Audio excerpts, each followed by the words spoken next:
Hey everybody, Pastor Vern with the daily update for July 20th, 2020, as we continue on our odyssey of navigating ministry and faith in the era of COVID and isolation and all that goes with that. So, we've been talking about the books of the Bible, and that's where we're kind of headed for the next few days anyway. And we talked about a couple of the books, actually the first three books of the Bible, and we're going to skip a couple, and we're going to move into Joshua. Now, Joshua is a little different kind of a book because basically it's about the main character, Joshua, and his influence with the Hebrew people. Now, he had kind of an interesting story in a couple ways. Is that he was he succeeded Moses as the leader of the Hebrew people moving into the Promised Land, but not directly as much as we might think, because Moses was a prophet where God did the heavy lifting for him. You know, God brought the plagues upon Pharaoh. God, parted the Red Sea. Excuse me. God did those things that gave Moses the power in order to fulfill the mission of bringing the people out of Israel or out of Egypt. But of course, he could not take them into the Promised Land. That was, his generation had to fade away. And when Moses died, we know that he had handpicked Joshua to be a successor. Now, Joshua is not a prophet. Joshua is a warrior. He is a man with great military skill and might, and had the ability to rally his people.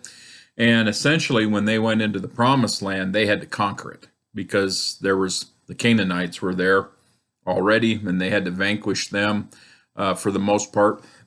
Excuse me. They had to vanquish them for the most part in order to take over the land. Joshua was about 80 years old when Moses dies. Joshua lives to be about 110. So Joshua had about a 30-year leadership of the Hebrew people.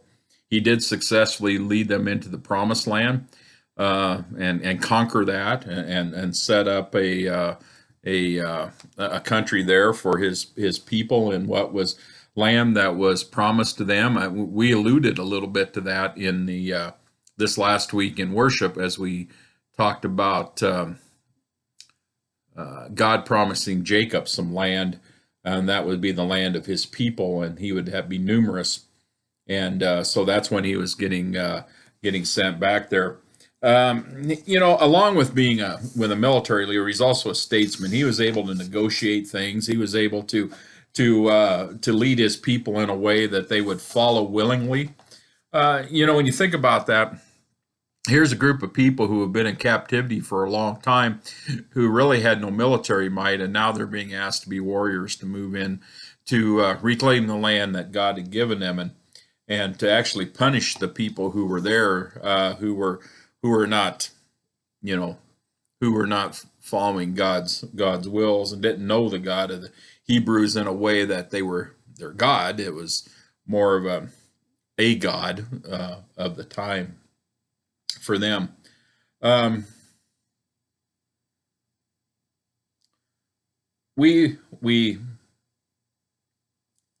God gave Joshua exhausting work, and he stepped up and did what he needed to be.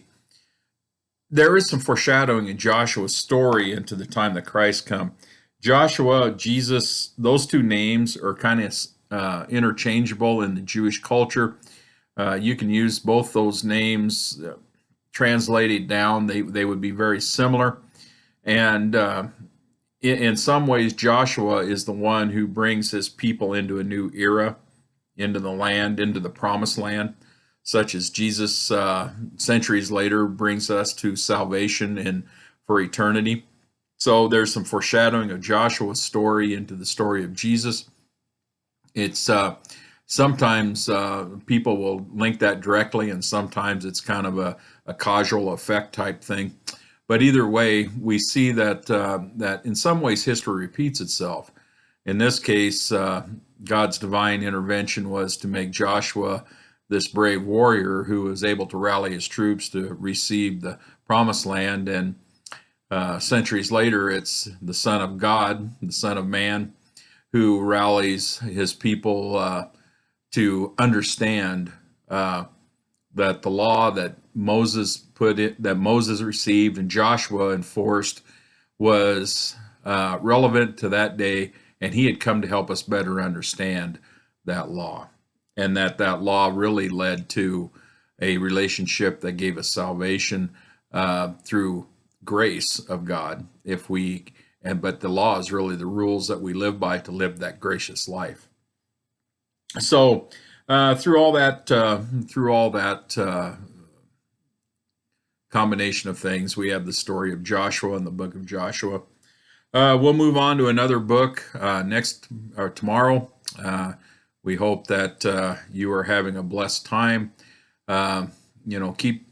Take care of yourself, take care of others the best you can, stay safe, and we'll see you later. Bye.